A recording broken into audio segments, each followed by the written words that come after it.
Hello, in this video we're going to look at linear discriminant analysis. And really the goal of discriminant analysis is to find discriminants whose numerical values separate as far as possible into two different populations. And really I think a graphical illustration will help that. And so if this is our data, and I put a circle or an ellipse around it kind of just so you get the general feel of the data, we have two populations, X's and O's, and our goal is to somehow take our multivariate data here, it's 2 dimensions, put it in 1 dimension on a number line, and then be able to tell which population is which. Okay, but first let's look at the first principal component, and that's often confused with this, or at least I think it is. In principal components, the goal is to define how to represent this 2-dimensional space in 1-dimensional space without losing as much of the variance as possible. And so what is done is you rotate the axis until one of the axes is parallel with this. So when it's mapped down, it's mapped down onto there's as much variance as possible. Okay, but that's not the goal of linear discriminant analysis. Here the goal is to find a line such that when you map it down to this, it separates the two populations. So if we turn this graph like this, and this line is such that, notice that it's sort of perpendicular to the separation. So all the zeros are over here, and all the X's are over here. So when this is separated down, there's actually a point on that line that separates the X's and the O's. So everything above this is an O, and everything below this is a new one. So if we have a new data point, say right here, and then it's brought down to the line, it's an X. If we have a new data point over here, and it's brought down to the line, it's more likely an O. And that's the goal of linear discriminant analysis. And now I want to do that with this first principal component. So if we bring the data to the first principal component, it's between these two values, and there's a spot here such that if we bring it down, there's only X's, and there's a spot over here that if we bring it down, there's only O's above it. But the values between, if we don't know if that's an X or an O, because they're kind of equally there. And that's the goal of linear discriminant analysis, is to find that spot such that these are all X's and these are all O's. So that's the gist of it. But now let's get into some of the theory and more of how to do it, how to allocate points. We're going to illustrate this with 2 populations, say pi 1 and pi 2. And our data point is a p by 1 vector. So if this is patients that have flu, patients that don't have the flu, and this vector is the components of the signs and symptoms of flu. So how bad is your headache? How bad is your fever and chills? How bad is your muscle aches? How bad is your fatigue? How bad is your cough? So each component is one of those. And then we somehow want to, for a new data point, we want to know, do they have the flu or not? And so linear discriminant analysis finds a linear, transforms this into a univariate number, so a linear combination of these, such that it separates these populations as much as possible. So if the expected value of X, given that we're in population 1, is mu1, the mean vector of population 2. The same for population 2. The expected value is mu2. Now the variance of our data point, X, is we're going to assume that it's a common covariance matrix associated with these. Depending upon either population, it's the same covariance matrix. So the idea is to transform into univariate data, call it Y, such that the Y's from the different populations are separated as far as possible. We will use a linear transformation, L prime, and then so the new data point from a multivariate vector to a univariate, a number, to go from p space to 1 space. Then if we think about what just happened, so this linear combination the expected value of this linear combination, given we're in population 1, is actually the linear transform of our mean vector for population 1. We're going to call that number mu1y.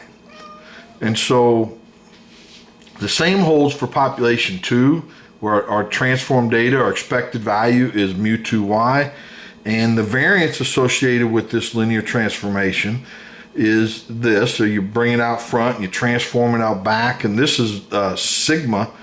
And so this is our new variance associated with this linear transformation. So we're going to call that sigma y squared. So that's a number. So here, we want to find the best linear combination derived from this ratio. Now in statistics, whenever someone says the best or the optimal, it has to be in regards to some criteria, because best can mean so many different things. And best in this case is we're trying to maximize the statistical distance between the two transform means. And so this ratio that we're getting ready to develop is what we're going to try to maximize. So this statistical distance between the two univariate means is this. So the difference of the mean squared divided by the variance of each population. And then these are actually linear combinations. Right, and then we can factor out an L prime, and we get this. And if we just call this the difference between the two mean vectors, delta, then we get this number. So this is what we're trying to maximize over all possible linear combinations. So the theorem is the above ratio is maximized when the linear combination is this, sigma inverse times delta. And it is equal to the following. So the maximum of this value is delta sigma inverse delta, or delta transpose. And the proof of that is we will use the extended Cauchy-Schwarz inequality. And I have quotes because I have a video called Cauchy-Schwarz inequality, and we go through this maximization and prove it. And then actually afterwards I give an example of this problem here. And so the result is immediate when this is indeed our linear transformation. So this is the optimal or the best linear combination. So how do we classify data into populations? We have a new data point called X naught, and we transform it to Y naught, so through this linear combination. And we use the optimal linear combination that maximizes the statistical distance, and then of course you take the transpose in, and we get this. So this is our new data point. Why not? Right here. Now we want to compare that with the midpoint between our two means. So these are numbers, and then we find the average between them. And then if this new data point, which is a number, is above the midpoint, it goes into one population, or below it goes into another population. And so this can be thought of as, if we put in what those linear transformations are, and then we factor out an L, then we get this. But remember that this optimal linear combination is this right here. So this is the midpoint, and it's a number, because this is a 1, with the transpose, it's a 1 by p vector, p by p, p by 1. So this is a number, so we compare this number to this number. But which way do we do that? Well, this next theorem is going to help us with that. So the expected value of our new data point, given we're in population 1, minus that midpoint, is always positive. If the expected value of our new data point, why not, given that it's from population 2, minus that midpoint, is always negative. So so let's prove this first, and then I'll explain more what that means. So this expected value minus the midpoint is this, and then that linear transformation is this. Now, this midpoint we showed was this value right here, right? Now this, if we look at this linear transform, L prime is this piece here. And then this is the expected value of X naught, given that we're in population 1, so that's mu1. It's the mean vector for population 1. Now, when we combine these, if we take this number times this mean, and then this number times that, we have to separate those out. So if we look at the first one, this times that, notice it's the same as here. So this is a whole one, and then we're subtracting off a half, so we get a half back. And then if we take this times that second one, we get this. And then if we factor out a half, the means, the covariances, we're left with this. But since sigma 1 is positive definite, this number is always positive. And so this difference is always positive. And we can do something very similar. I'll go a little faster here. For piece 2, here is what we're looking at.